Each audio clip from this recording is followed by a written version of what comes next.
Welcome back to the Radio Horror YouTube channel. Tonight, we are talking about a vampire movie from about 6 or 7 months ago, which has been blown up on Netflix. Netflix is saying this has been a hit for them that they acquired after it was in the theaters. It was kind of a sleeper hit. It did all right in the theaters, in the box office. It wasn't a disaster, but it was definitely a film that I talked to people about and they didn't even know it was in theaters. But I had seen the previews for it for a few months, and this poster behind me had been up in theaters since February, I believe. I don't know if this got carried over from last year, but 2021. But this was a really all right, decent little vampire movie that I loved most of it, except for a couple things. And Katie and I are going to talk about The Invitation, which is also 6 or 7 months old, so I don't mind too much about giving away who the big bad vampire is. Yes, The Invitation, directed by Jessica Thompson and written by Blair Butler, stars Natalie Emmanuel, Thomas Doherty, Sean Pertwee, Hugh Skinner, and Courtney Taylor. It's a movie about this woman named Evie, who's played by Natalie Emmanuel. She's a struggling artist with not a lot of money, but a lot of debt. She also has just lost her mother, so now she has no family.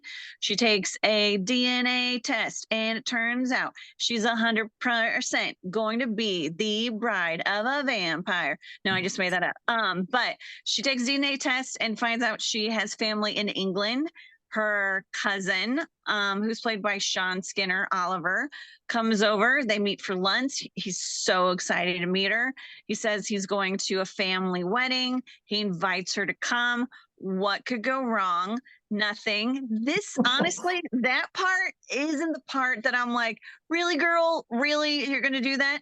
That part I'm not too worried about because it's really hard to like.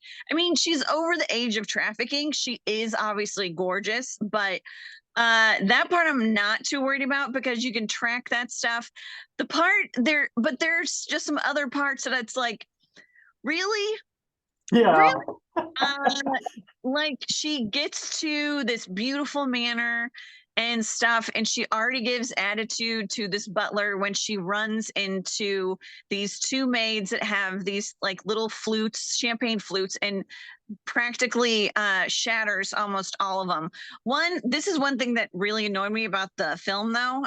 Besides that, Evie fucking bumps into everything. Like, I mean, she breaks more crap in this house than I can even imagine. And it's like, oh my God, where did you grow up? Like, honestly, there's like four scenes where she's like, oh, I broke this candle that looks like it's from, 1800. Oh, I broke this dish that looks like it's like, oh my God, woman, what are you doing? Like, seriously. And at one point, she's trying to be stealthy and she does that. It's like, is this a joke? Like, what is going on? But she meets the lord of the manor named Walt, played by Thomas Doherty. Hello, hot stuff. One, I looked him up. I could be his mom, yes, but this guy almost could possibly be typecast for any sort of vampire films after this because this kid has cheekbones. He's got the eyes. He's got the jawline. He's apparently in a lot of Disney stuff and also in Gossip Girl stuff, which again made me feel so much older after I found that out. But you know what? And Cougar's gonna and the Cougar's gonna legacies. prowl. Cougar's gonna cougar. So whatever. Walt is charming. He's handsome. He's rich.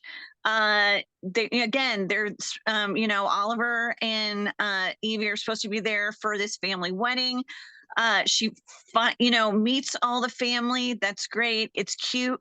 She never meets the bride and groom in 2 days that she's there, which she also doesn't think is weird, which it's like, hello, dumb things, dumb.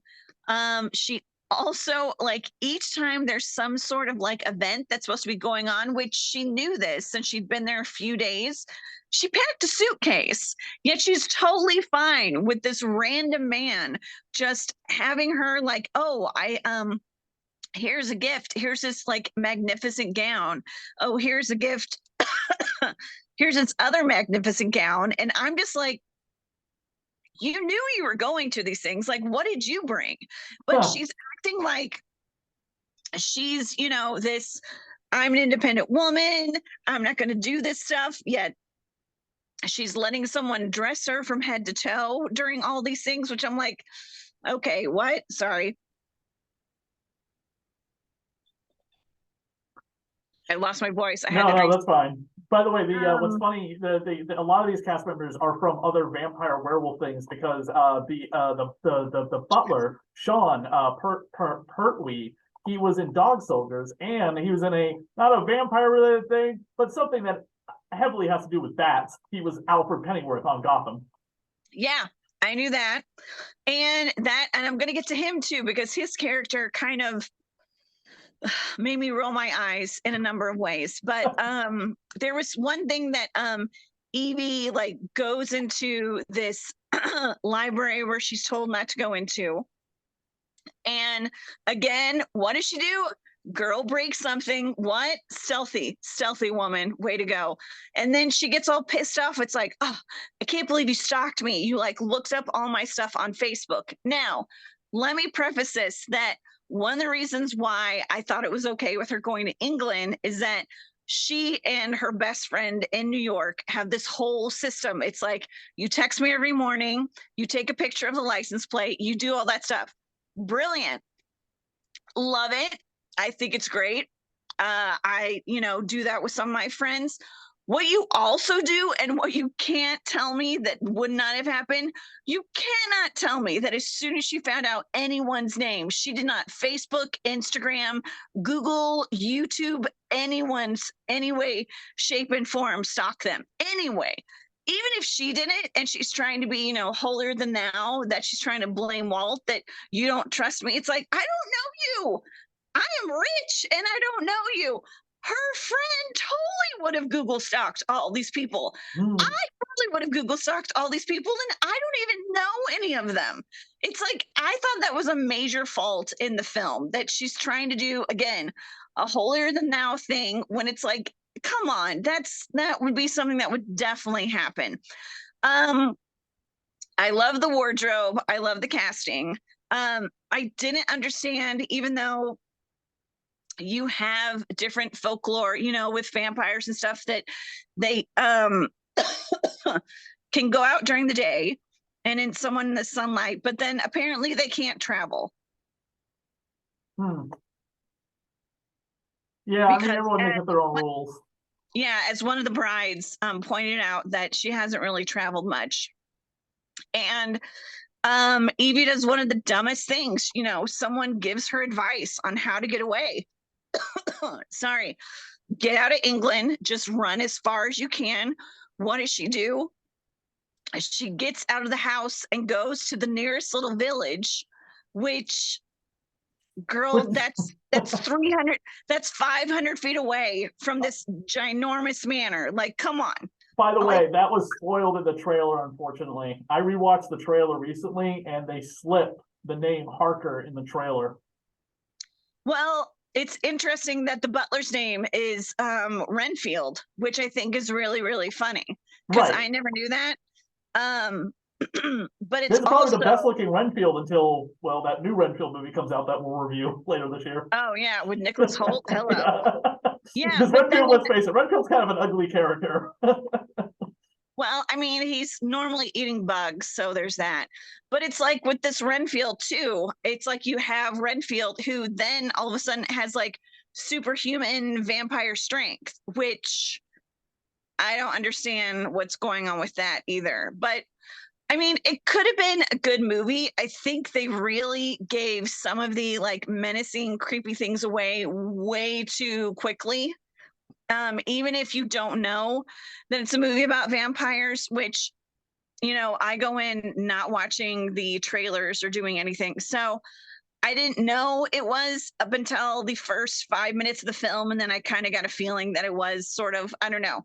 It just gave me that with the whole like, gothic mystique of the house and all that stuff. And with Evie being a, trying to get her MFA in art, or trying to get her MFA, it was interesting that, I don't know, as I'm an art historian looking at that house, seeing all of those all of that artwork, I'd be just like thinking, like naming off, like, oh, this is from this time and this time and this time. And she does that in the garden a little bit, but I feel like that should have been a little bit more something, that she would have done when she was in the house. I don't know. I think this is kind of a miss for me. I just feel like there were just so many cliche, dumb things and such contradictory things that it's like, I'm independent. I'm gonna let you like give me all of these amazing dresses because I didn't bring any of my own. And it's like, I can't believe you Facebook stalked me, which it's like, no,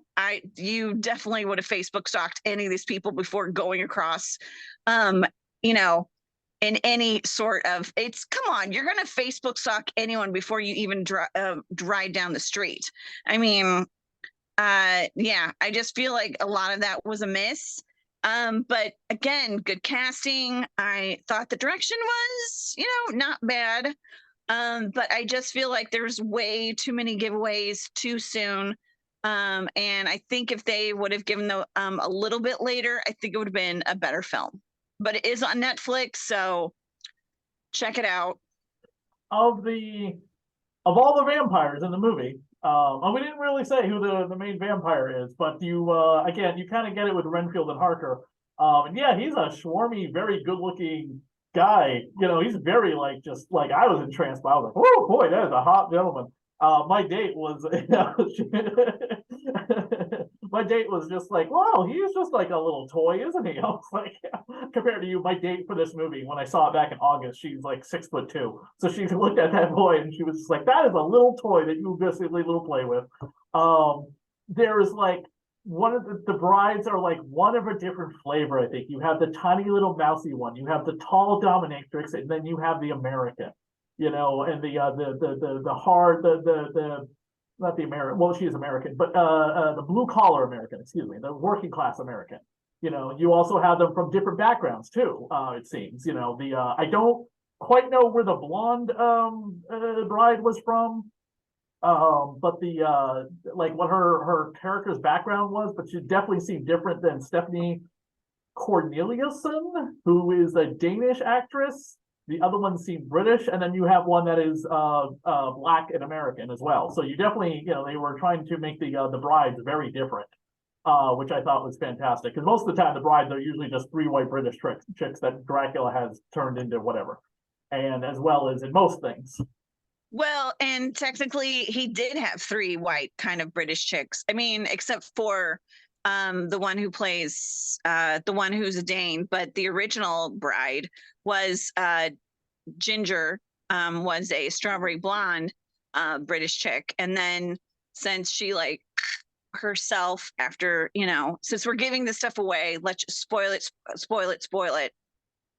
If since she wouldn't, feed off the help, which thank goodness for her little maid for that they were friends. It's like, are you friends or are you just friends because she's not killing you and she's not feeding off you? It's like, let's be real. I mean, obviously you got a little bit of friendly stuff in that, but it's like, if the situation, would you guys be hanging out if this wasn't, it's like, are you guys just like friendly because she's not killing you? But there's all that. But yeah, I mean, it's nice that they had, the sassy American, to make it more diverse. Since, I mean, besides Courtney Taylor, who plays Grace, who's Evie's best friend, yeah, Natalie Emmanuel is basically the only woman of color in that entire film. Well, no, there's some of the maids that are, but they don't have much of a speaking lines. There's Dia,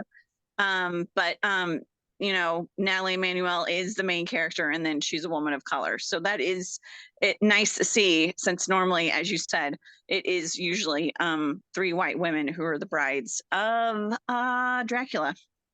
In Vlada Dracula Tale, we decided to make the 3 grooms of Dracula the one of as we called it, it was one of every flavor. We had one who was white, black, and Asian. So that way Dracula had her choice of who she would do whatever. The one thing I always notice is that they never show Dracula, and like I'm going back to my brain trying to think of every version of Dracula I have ever watched before, but they never show Dracula in really bed with his brides, other than maybe like Dracula 2000, but he creates them and that's how we see that. But afterwards, it's like he keeps them around for like, oh, look at the hot woman that I have hanging out in my castle.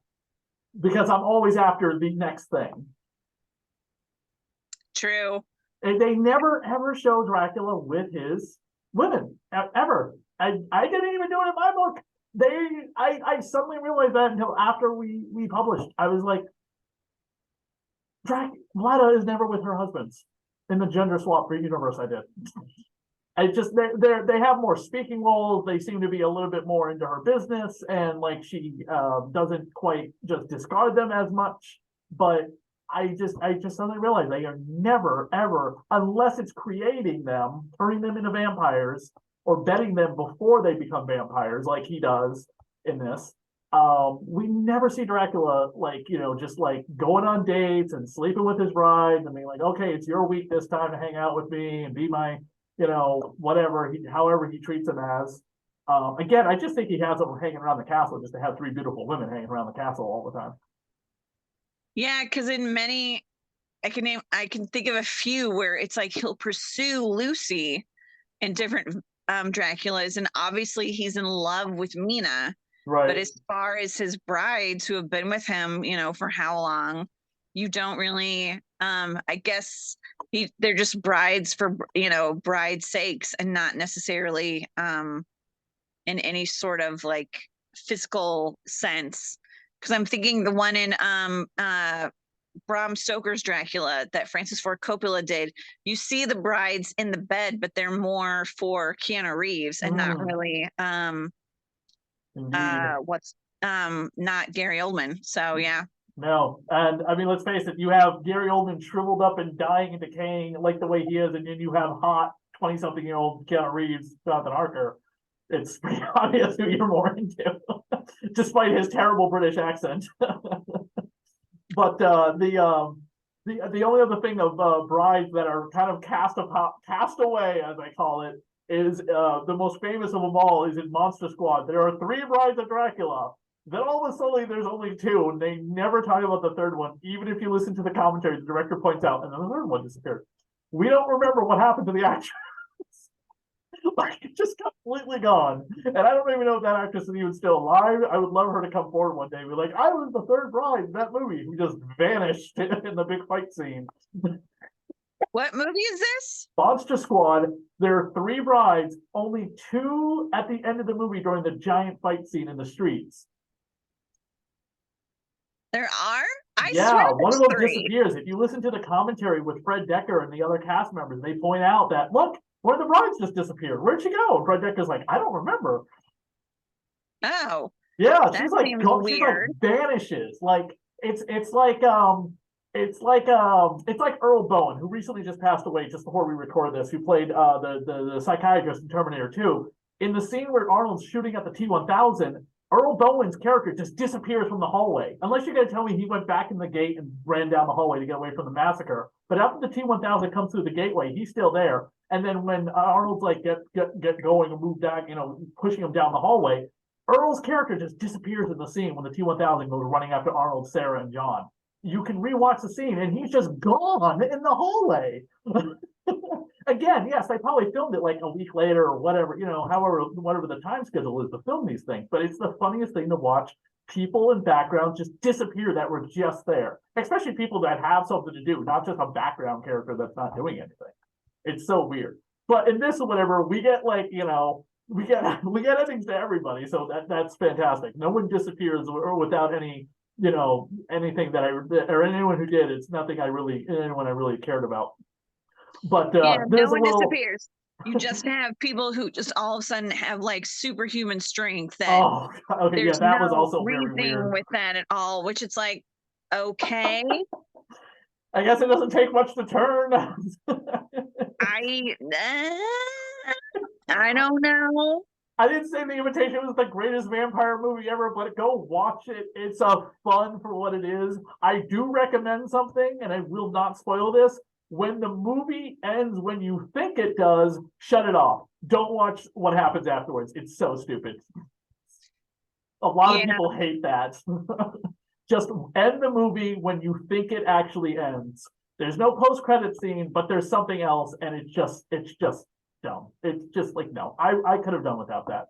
So go get it on. It's on Blu-ray. By the way, the Blu-ray's got a lot of bonus material. Go get the Blu-ray if you're still collecting physical media, but go watch it on Netflix if you got Netflix. You don't want a disc. So thank you, everyone. We'll be back in a couple weeks with another exciting horror movie. There's a bunch coming out in 2023. We have some stuff that we've talked about we might be doing coming up, so stay tuned for that and enjoy our review. Hopefully you enjoyed our review of the first vampire movie we've had a chance to talk about in several months, and probably the next one will be Renfield, so we'll get back to Dracula soon. Bye. Check us out on our social media as well, the Radio Horror social media, and also on Cati's the Blonde in Front Film Critics social media on Facebook. Also, one last plug, as Dracula is really important. The Vampire Movie Minute podcast with me and film critic Scott Danielson will begin Dracula 1979 with Frank Langella, not coming on the show as much as I have tried, but we will have our beginning coverage of that at the end of the month on the Vampire Movie Minute podcast, which we are currently covering Vampire Hunter D. And the lead actor from that did come on our show, who plays D, as well as 100 other amazing credits in his filmography over the last 42 years in animation.